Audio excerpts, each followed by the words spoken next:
All right, welcome to A Free Solution. I'm Kevin Wilson, your host for today. Thank you so much for joining us here on this wonderful Monday afternoon. We're live here in WYSL until 2 p.m. Give us a call if you want to participate in the show, 585-346-3000. That's 585-346-3000. We're also streaming online on the Free Solution Facebook page, Free Solution YouTube channel, Free Solution group page, and Kevin Wilson Twitter, wherever you're listening today. Thank you for being here. Thanks for being part of the show. And please, again, leave comments or give us a call if you want to participate in the show. Definitely open to new topics today, and would love to hear from you. And we all sort of Wednesday was fun to get a caller in from Hawaii, so that's always fun when something like that happens. So again, give us a call 585-346-3000 or leave your comments online if you're listening there.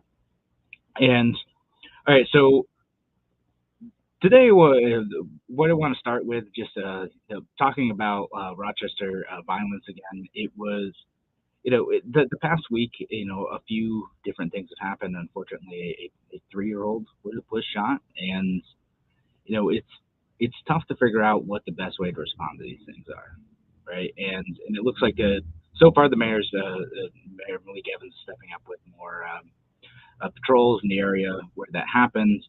And again, we've unfortunately been here before in Rochester. It's been the pattern over the last couple of years, and I don't know, people are disgusted by it. It's tough, and and again, this comes from there's always um, this inclination. I've talked about this before among libertarians. I've kind of done it too, where you say, okay, statistically, crime is down. Like not in Rochester specifically, but across the nation, crime is down. There's less violence than there used to be a long time ago, and we're at a situation now where violence is up, though, right? Like you have to acknowledge the reality of the situation that we're in.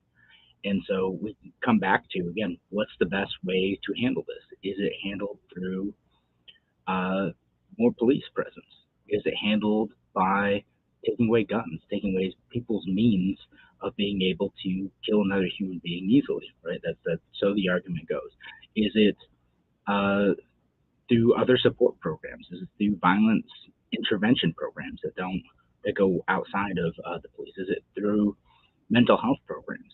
There's a or something else. Again, is it giving people hope? Something that Larry Sharp has been great at talking about is a lot of times violence ends up stemming from lack of hope. It stems from lack of opportunity, stems from lack of uh, chance of success. Because when you see that as your only alternative to anything else, of get it, that's your only way of you see getting ahead in life, exercising some power, some control over what you are able to do, then yeah, it becomes far more likely that people end up either turning to violence or accepting violence. There's a whole bunch of stuff going on. So we're going to talk about a few more of those things today, just because. And I know I've talked about it a few times before, but I think it's worth bringing up consistently when this becomes a problem, because I don't want to be accused again, and I could fall into this pattern. I don't want to be accused of dismissing this problem, because a lot of the obvious solutions that people talk about seem like they involve more government, more spending, and these may say it's not that serious. Um, we're not in the as bad of a situation as we were on a nationwide level decades ago, or even centuries ago. Violence, unfortunately, is a norm of the human condition. It doesn't have to be, but it is. We are a violent species. We in many cities throughout human history, living in a densely populated area has been a violent, terrible experience. It's it's just what it is, right?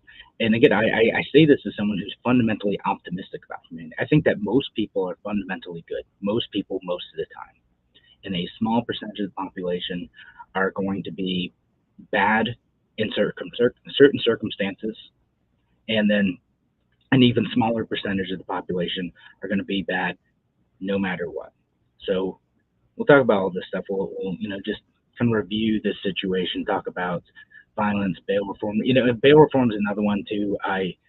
I know we've talked about it a lot before, but I'm seeing discussions of that stepping up. It seems like Kathy Hochul and Lee Zeldin have kind of decided that crime issues are an important thing to talk about because I was trying to watch football yesterday and saw just a barrage of political ads um, from both of them. And okay, so this is an important issue. Let's talk about it. Let's talk about like not only their solutions, but also the solutions that aren't being considered in these situations, right? Like what doesn't come from the state, what does come from the ground up, and what can we do that's going to be both effective and doesn't, take away our liberty, doesn't impose a lot of undue burden on the people impacted by these programs, and of course, is cost effective too, right? What's not going to cost us money. So let's spend some time talking about that. Again, if you guys have any thoughts on that, give us a call 585-346-3000. That's 585-346-3000. And so let's start back with again. Is Rochester uh, in a particularly violent situation because police have been defunded? Like, no, that's not. It's not exactly it. Our police budget's still fairly high. It was cut a couple of years ago, a little bit, but it's already back well over that now. And that isn't to say that police aren't overwhelmed, that they feel they don't have the resources to be able to execute their tasks to combat violence effectively. It's kind of a different situation, right? It's a different problem to handle. It's the same way we get in with the education system, right? Where the education system is like, well, we don't have enough resources to do this. But yeah, as we talked about, the city school district, for instance, it has, gets like $42,000 per student. In the same way, the city of Rochester Police Department gets a pretty significant budget per capita here, right? It's a lot, it's expensive, but per person in living in the city of Rochester. So they're per capita getting a lot of resources. It's just a matter of, is the way the structure works right now effective for combating the problem that we've laid out? Is the strategy being used effective for the problem that we've laid out, or are we thinking about it in the wrong way? And I've said that quite a bit about education.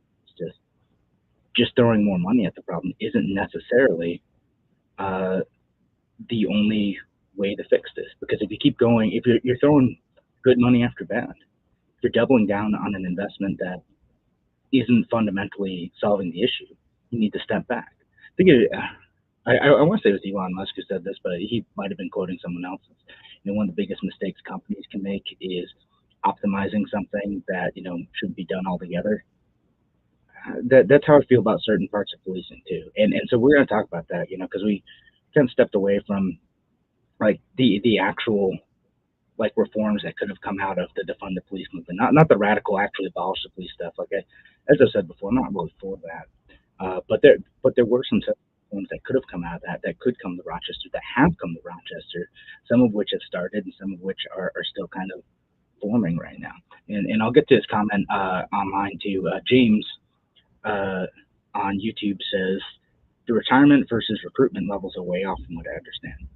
Yeah, yeah, no, that's definitely part of it. A bunch of folks are retiring, and and that's part of it, right? Like with the police, with the pension system, a lot of folks they can kind of retire, after however many years it serves out.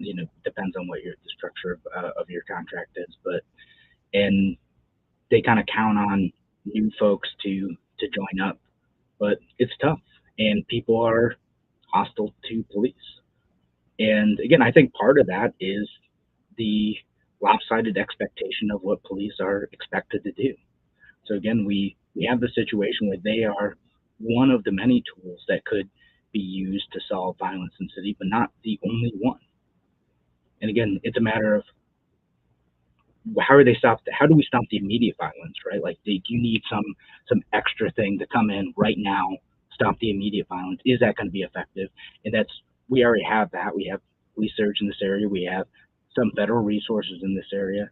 It's you know the mayor can declare a state of emergency on this stuff and get some extra resources towards this. What do you do to solve the immediate problem? Does and then once you have that, what do you do to solve the long-term structural problem, right? It's like a forest fire. You need to put out the immediate fire. You need to focus on doing that. But then after that's done, what do you do to make sure that doesn't happen again? Or when it does happen, it can be contained effectively through, forest management, through, more sensible policy. How do you do that? Prevent the spark from happening in the first place.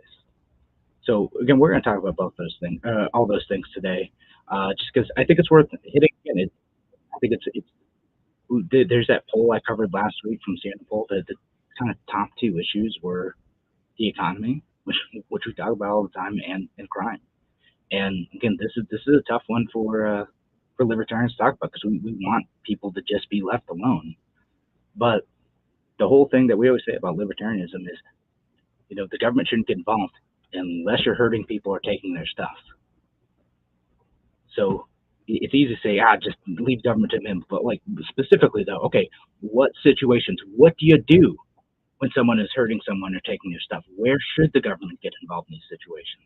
All right, thanks again for joining us here on A Free Solution. Again, give us a call if you want to participate in the show, 585-346-3000. That's 585-346-3000. We'll be back in just a few minutes. Talk to you soon.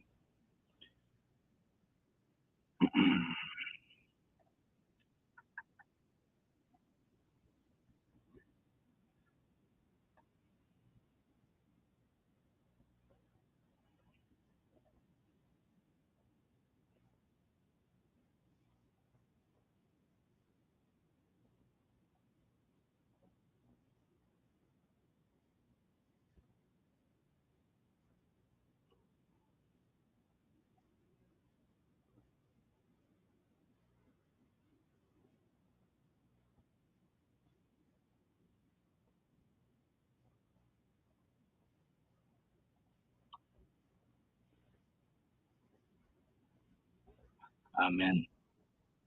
Hey guys listening online, I know you guys can't hear the commercials right now. I'm still trying to fix the audio. I thought uninstalling and reinstalling would work. All my things say it's working, just not coming through on this.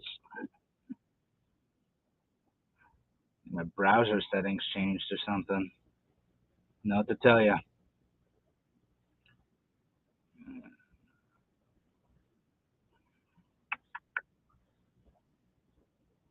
Oh man.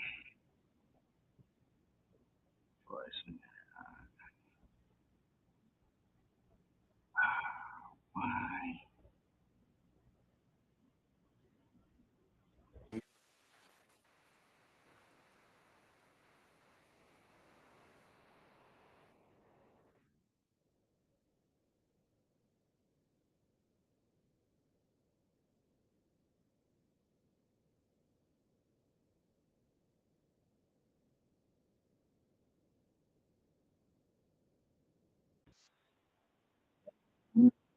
I don't know. It's how we make money, bro. Well, I don't make anything. That's how we pay for the show.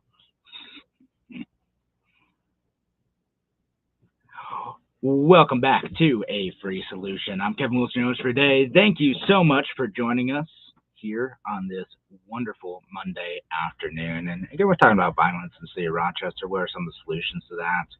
What are some of the core causes of these problems? And so again, we'll talk about the solutions being proposed by the major two parties, and whether or not they're going to be effective. Again, there's the state level solutions, right? There's the stuff that's going on at the level of governor, at the level of state legislature. You got Kathy Hochul, with the gun control laws that went through, that are some of which are still being challenged in court, and they're claiming that's going to help with situations like the violence in Rochester, because a lot of it is a lot of it is gun violence, right? It's not exclusively gun violence. There's murders and assaults that take place that aren't necessarily gun violence, but it is a lot of gun violence. Again, we're on track for another record-breaking year in Rochester. It's people are talking about it right now specifically because a 3-year-old was a victim, and again, on top of the people who've actually died of this, again, hundreds of people shot. It's it's bad in some areas in the city, right? Again, I live in a neighborhood. There are a lot of neighborhoods that aren't like that. It's specifically some areas that are bad in the city. But so then again, the question is, how do you tackle that, right? So you got state level solutions that coming out of Kathy Hochul, also state level solutions that are coming from Lee Zeldin, the Republican and other Republicans. So the gun control stuff versus ending bail reform. The Republicans have kind of continued to make this about a bail reform and other criminal justice reforms going bad.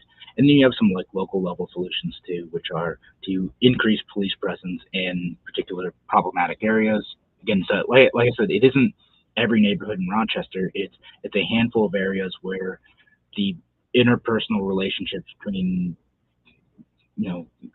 groups of individuals or gangs or wherever you want to phrase it are causing violence, right? Like that's that's a big part of it.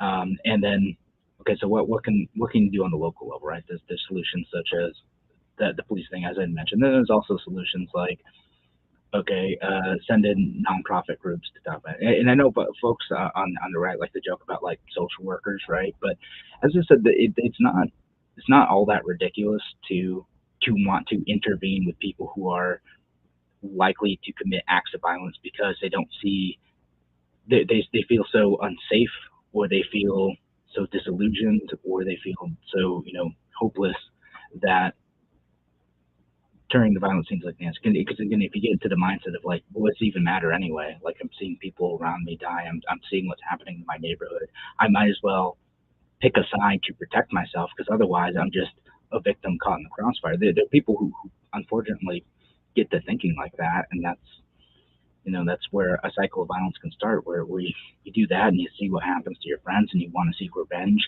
and you don't see any other hope of escaping that situation, right?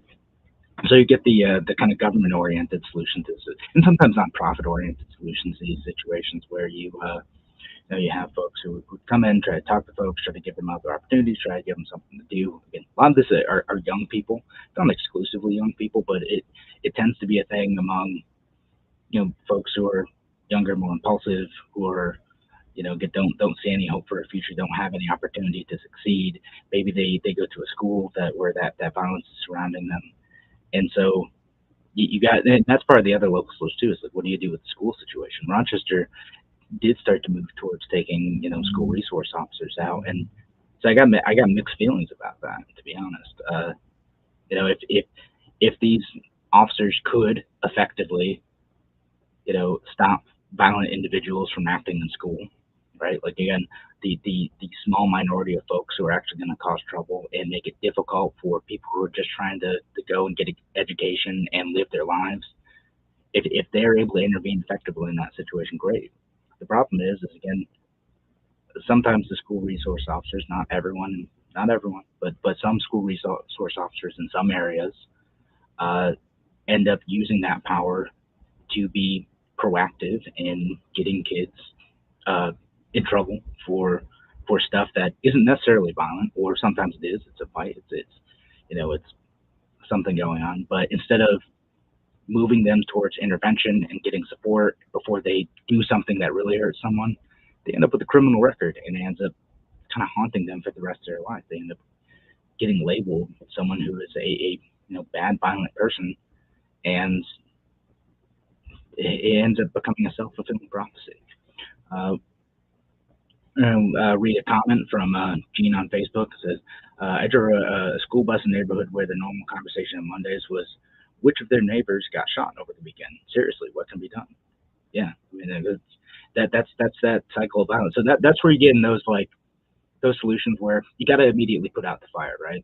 And again, I get some of that, federal support where you have the marshals coming in and grabbing folks who are wanted, where you have police stepping up some of the patrols, right? Like I get that. It can go very wrong.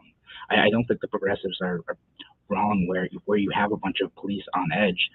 They can do things where they could make mistakes, and you just I think that the solution to that is again accountability. When someone does make that mistake, you just gotta know, like there's going to be consequences for your action. People need to see that, and they need to trust police. Like my whole thing with with police is, again, it's really important that the public trust the police, and part of that is accountability and not allowing police to abuse their power of search, abuse their power to hurt someone and get away with it. Because it's not always the police shootings, police killings. It's kind of the day to day harassment too. When you open up the door to having police feeling like they're in a battle zone, and in some ways they are in some neighborhoods in Rochester, it's it can create a toxic mentality both on both sides of that. Again, and a lot of innocent people are caught in the crossfire of, sometimes literally, of those situations where they're just, again, trying to live their life, and they're looked at with suspicion by some police officers, again, who are understandably on edge, and then, you know, they're just trying not to get hurt from one of their neighbors too. It's like, this situation's complicated. When folks talk about abolishing the police too, the folks in those neighborhoods, a lot of times they want the police to be, they just want to be protected. They want that to work. So, let's go into to more like local solutions. Right? There's one, step up police resources. There's some complications to that, but you gotta put out the fire. You gotta try to stop the worst, most bad people from doing that, and it's got to be followed up with, right. Again, as I said, you have a forest fire here. You put out the fire. What's next? How do you prevent that from sparking up again? That's the next step. It needs to be reinforced. It can't just be, doing what we do in terms of violence suppression every single day.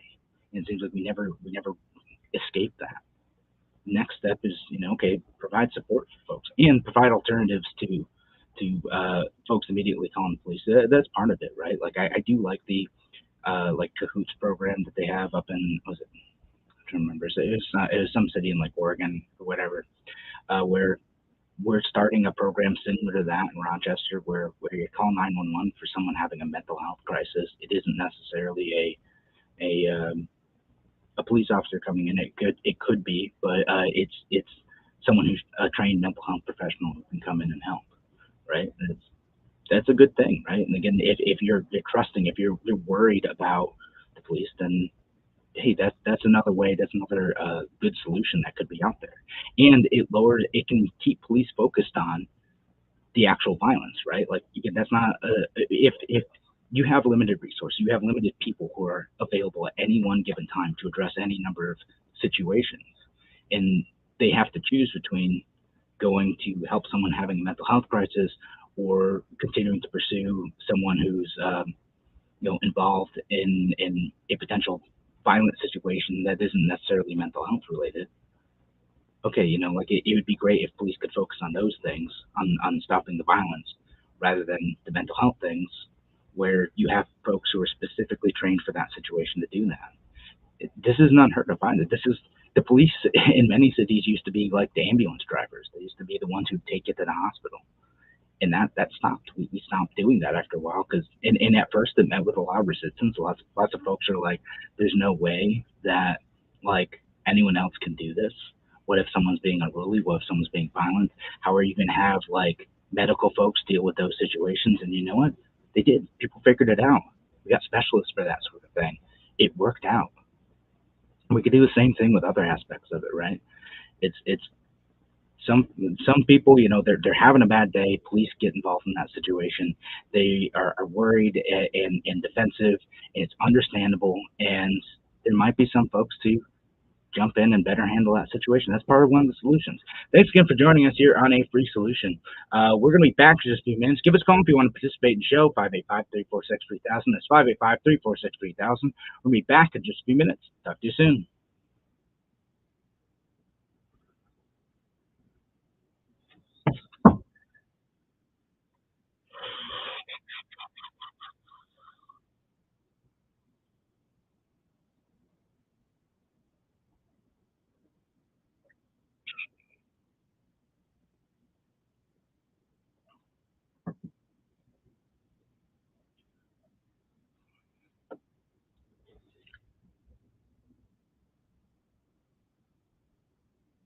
All right. Yeah, and hey guys online, I'll get to more of these comments after. So we're in for like a 5-minute break. Did we go out a little early there? Was it 9? Alright, yeah. I'm pretty good at predicting time, I was like, "Alright, I got, like, another minute."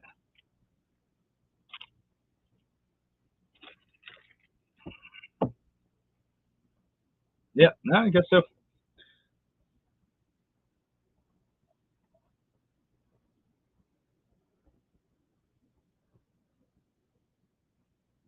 Yeah. Oops.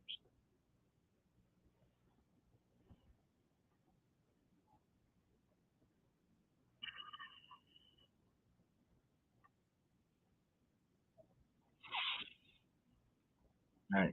Keep the comments coming, folks. We'll talk about this comment patty in a minute when we get to the live show, and just gonna collect my thoughts here.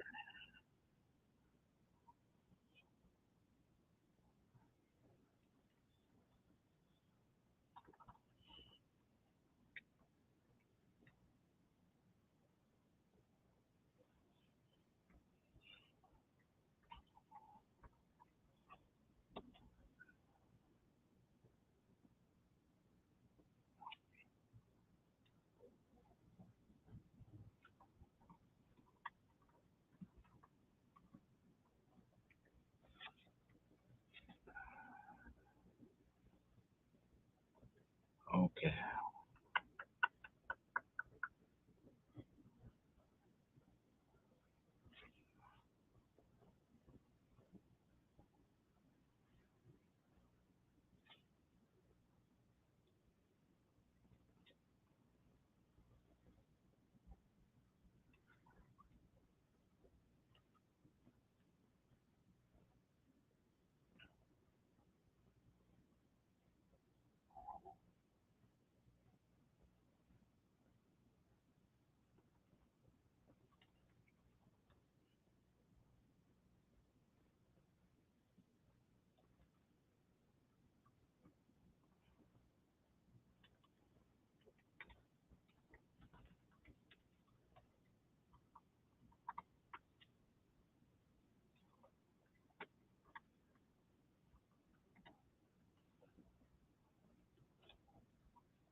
Welcome back to A Free Solution. I'm Kevin Wilson, your host for today. Thank you so much for joining us here on this wonderful Monday afternoon. Again, please give us a call if you want to participate in the show, 585-346-3000. That's 585-346-3000.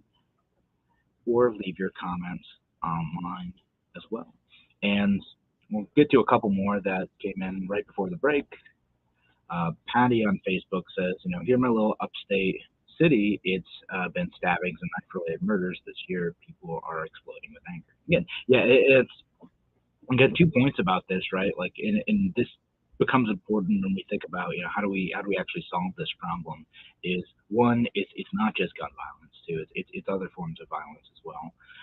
And two, it's not just Rochester, right? So like when you start to think about like, well, what are the patterns that unite these different cities, and how is the violence manifesting itself, that makes you think about what solutions are going to be more effective, right? So kind of to that end, right, when Kathy Hochul and other usually Democrats are proposing gun control legislation, that does two things. One, it doesn't solve the fundamental problem of people acting violently towards one another.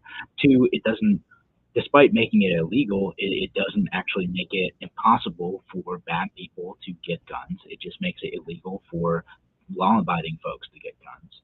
And it turns law abiding citizens into, or otherwise law abiding citizens into criminals.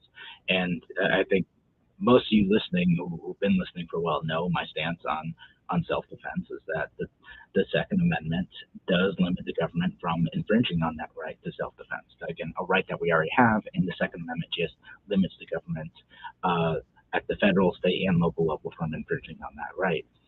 And yeah, stopping bad people from, or good people from being able to defend themselves from potentially bad, dangerous people uh, does not solve the problem. It just turns, again, good people into victims. Just takes away their means of being able to defend themselves. And I'll read this other comment from Patty too. It says, many people have lost all hope. Combined world economic, health, and personal issues. Many have fallen in despair. People with nothing to lose are actually very, very dangerous. And yeah, no, I agree. That gets into like, Patty, I'm glad you mentioned that, because that gets into what some of those solutions are. And I'll get to those in the last segment, because I think it's important to get to that. It's solving some economic issues. It's finding ways for people to have hope. And to that end, again, I do obviously is it's part of that process of, it's not just please come in, grab the violent people. It's also the immediate support of nonprofit organizations, of communities, of other folks coming together to be able to find folks who are in trouble, usually young kids, right? And trying to support them where they can. Not always going to work. Not always going to work, but you do what you can.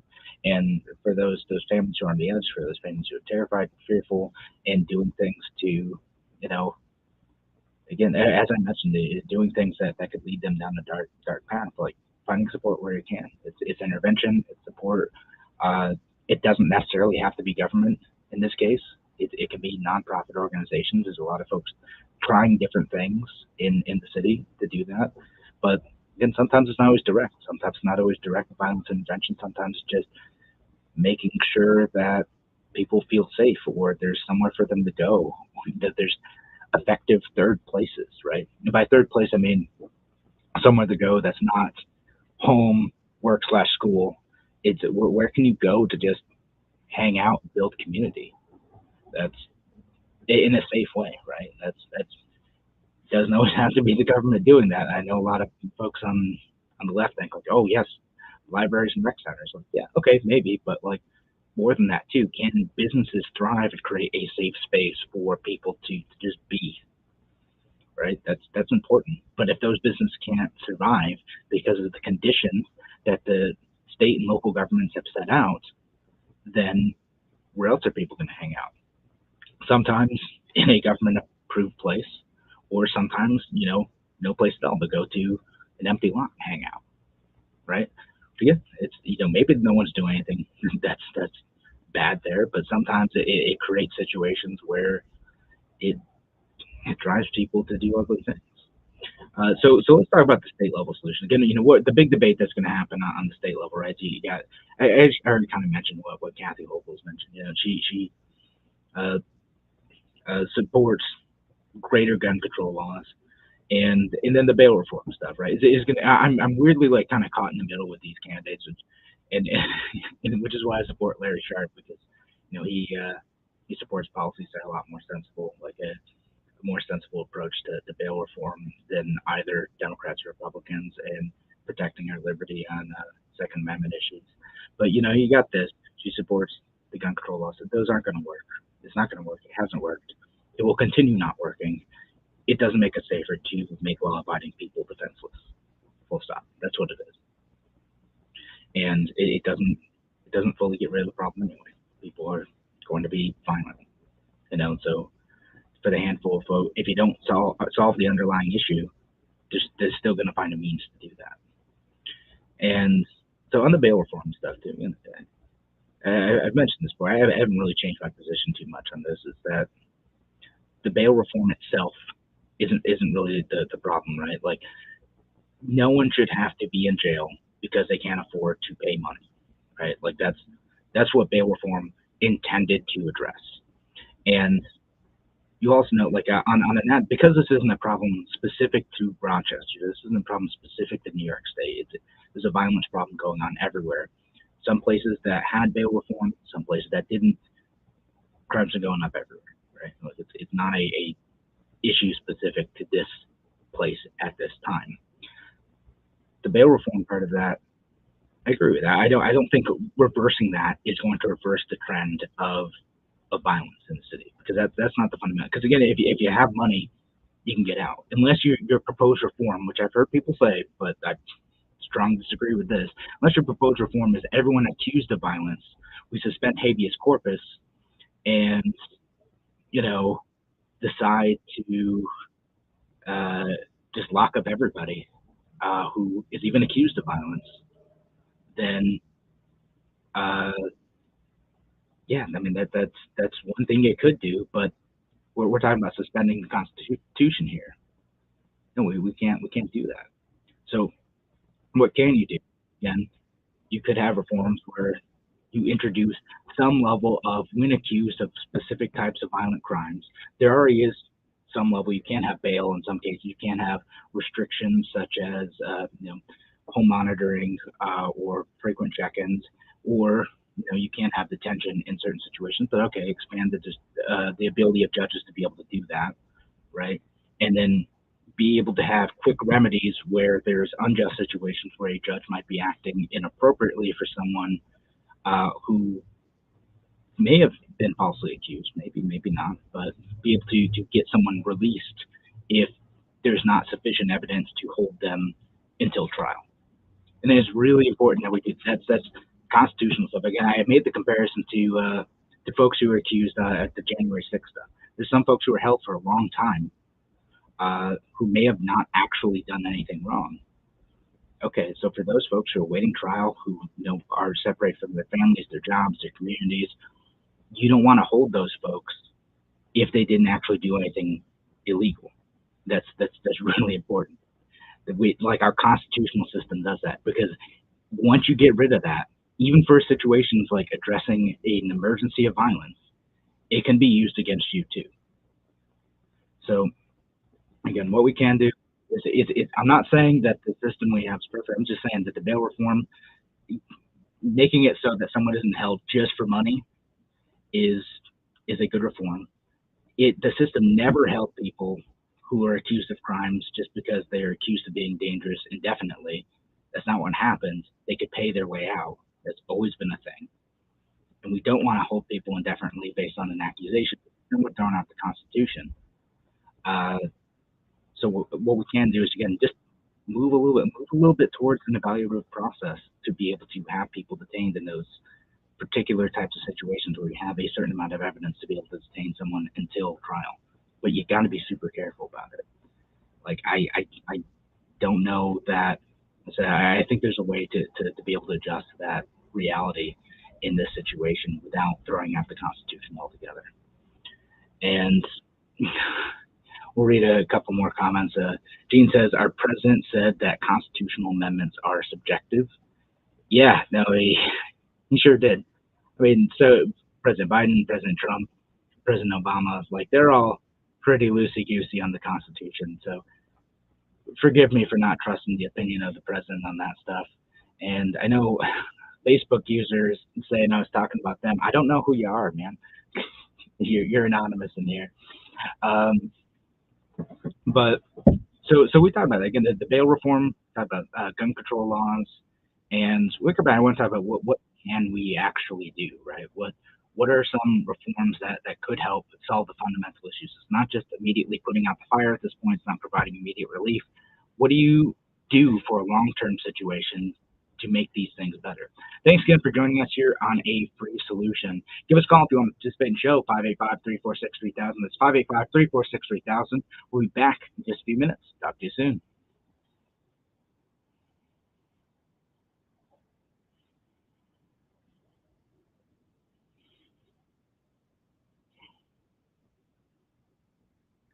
Who are you, Facebook user? I don't know. I can't see. You tell me.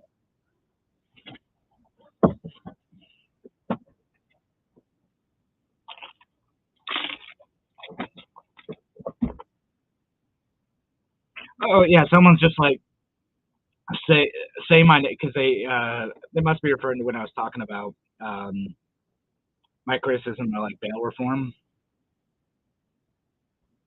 Like I'll say your name. Oh, all right. See if I get. I'm gonna keep them quick, guys. Online, I'm gonna have Keith, which I don't think you'll be able to hear, but that's who I'm gonna be talking to. So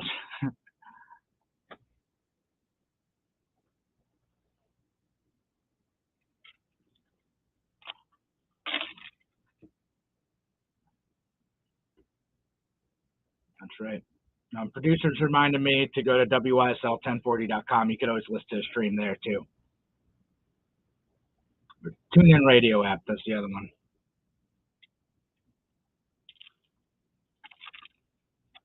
Yeah, that's fine.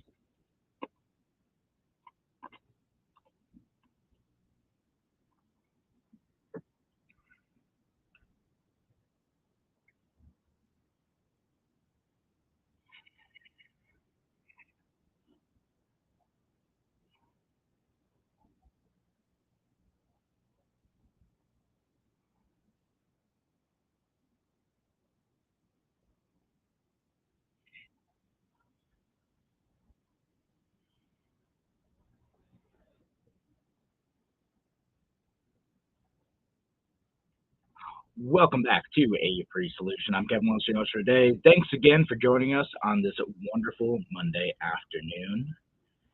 Whether you're listening on WISL or listening online, thank you all for being here. And we're going to talk about some solutions for this 100%. I'm going to get to it. I'm determined to get to actual solutions on this one, not just outlining the problem. But first, we're going to take a call.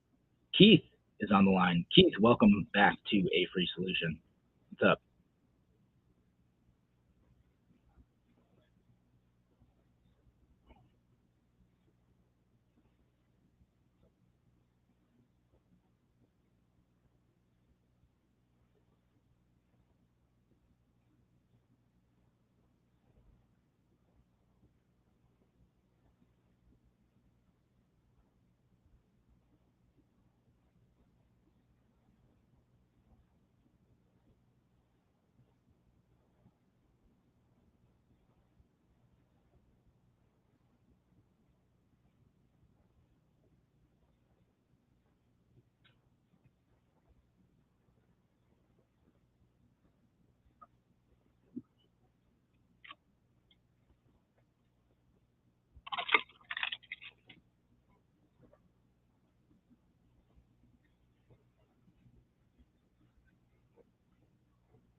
Yeah, no. So again, thanks for the call, Keith. I'm gonna answer two of those questions, right? The why did why has Donald Trump never gone to visit the folks who were arrested for the January 6th thing, and why why are they locked up too, right? So we'll start with why hasn't Donald Trump visited? I think it's for two reasons. One is he doesn't want to look like he's supporting those folks, in part because he's afraid that he's going to face legal consequences for what happened on January 6th. So he's covering his own butt, number one. Number two is don't expect politicians to support you if things go wrong like that, right? Again, just because you think you're fighting in a politician's name, don't expect them to stand up for you and be on your side in those situations. Like it's just you can't count on them. They're unfortunately many of them, and I think Donald Trump is included in this, and I include Obama and Biden and many others in this too. Like when the going gets tough, they're going to do what they can to save face and maintain the power that they can. Um, they want you to put your neck on the line, not their own. That's again the harsh reality, and there's probably some exceptions to that, but a lot of times that's what it is. The other part is again, that folks being detained until trial. Again, rules work a bit differently on the federal level. And I know there's some folks who really were like they destroyed property, they had done some things, and many of them, were held or are still being held in some situations. Yeah, no, I don't like that. Again, I don't like holding people until trial in those situations. You are innocent until proven guilty, and you should, in most situations, not every situation, but in most situations, be able to walk free until you are proven guilty in a court of law. And it's tough because applying those principles universally is really difficult, but it should apply to those folks who were involved in January 6th or accused of being involved in January 6th stuff, and it should apply to people in Rochester too, because sometimes innocent people are picked up and accused of violent crimes that they did not commit, and they have shown that most people are not going to be violent, um, even when awaiting trial. Right? Like I don't have the stats in front of me right now, but most of those folks, like 95% of them, aren't going to commit any other crimes, and only like less than 1% of them will commit a violent crime when released on bail. And again, if you do that, you're released on bail, and you get credibly accused of another violent crime, then yeah, maybe there needs to be some mechanism to hold people until trial if they're going to be a menace or they're going to be a danger to society. And I'm open to what that reform looks like. But again, the reform of until someone's actually proven guilty, not taking away their liberty, that's important. And uh, and so let's get to some of those solutions. Again, there's what's it, the bail reform stuff. Even if we reversed it today, I don't think it's going to make that big of a dent in the trend because again, it's not directly connected with that. The gun control stuff doesn't matter if we try to take away every single gun. It's not going to make the streets of Rochester safer. Again, it's just going to turn law-abiding citizens into criminals and take away our means of self-defense. So the longer-term solutions, again, after you find ways to combat the initial violence, to get the folks who are most violent, most dangerous off the streets right now, is just as one of our listeners, Patty, mentioned, is to facilitate hope, right? It's to find ways to give people opportunities to succeed. It's it's removing the barriers created by state, local, and national policy for businesses to be able to grow, for businesses to be able to thrive. There's things like there's these proposals out there in Congress to crack down on like independent contractors, right? And the way they like, oh, we're helping independent contractors. We're just trying to protect the Uber drivers and the Grubhub drivers and whatever. It's those are people are using those as their jobs. If you make it more difficult for these companies to hire these individuals who may have complex childcare needs who may need some flexibility in their work because they're working a service industry job that has irregular hours, and they want to be able to pick up these hours, in between those. They want the flexibility to be able to work. That doing stuff like that creates hope. Doing things where younger people can go and work and get job experience and do things, and get involved in their community sooner. Great. You should be able to do that. It should be easy to do. And I mention this every time. COVID was definitely part of this, right? I talked about the need for a third place. I talked about the need for places for young people to be able to go, and build community and build relationships and sometimes get work or nonprofit experience. Uh, all those shut down during COVID temporarily, right? Like, and that's created ripple effects that we're still dealing with today. When you're isolated, when the only thing you can do is something that doesn't have the approval of anyone else in your community. Is I want to go see my friends. I want to go do things. You can do it under the radar. That's a way to do it. So building that hope is a big part of that. And then two is take away the profit from the black market activities, right?